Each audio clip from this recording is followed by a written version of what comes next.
পাবনার শহীদ চত্বরে গণ অভ্যুত্থান দিবস উপলক্ষে গণমিছিল ও সমাবেশ অনুষ্ঠিত হয়েছে।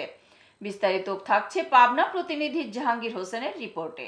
আজ 5ই আগস্ট ছাত্র জনতার গণ অভ্যুত্থান দিবস উপলক্ষে পাবনা জেলা জামায়াতের আয়োজনে গণমিছিল শেষে শহীদ চত্বরে সমাবেশে প্রধান অতিথির বক্তব্য রাখছেন পাবনা জেলা জামায়াতের আমির ও পাবনা 4 ঈশ্বরদী আটঘরিয়া আসনের সংসদ সদস্য পদপ্রার্থী অধ্যাপক আবু তালেব মণ্ডল।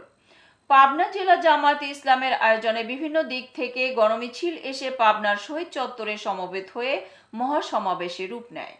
পাবনার শহীদ চত্বরে শহীদ হয় নিলয় ও জাহিদ, এজন্য পাবনা শহরের প্রাণকেন্দ্রের নামকরণ করা হয়েছে শহীদ চত্বর। আমি দাবি করে এসেছি যে নিলয় এবং জাহিদকে যারা রাজপথে প্রকাশ্যে হত্যা করেছে তাদের সব ফুটেজ রয়েছে, নাম আছে, তাদের নামে মামলা হয়েছে। আজকে কেন তাদেরকে গ্রেফতার করা হয়নি পর্যন্ত? এতক্ষণ সঙ্গে থাকার জন্য ধন্যবাদ। ION টিভির নিয়মিত আপডেট পেতে ভিজিট করুন আমাদের ওয়েবসাইট, ফেসবুক, ইনস্টাগ্রাম ও ইউটিউব চ্যানেলে।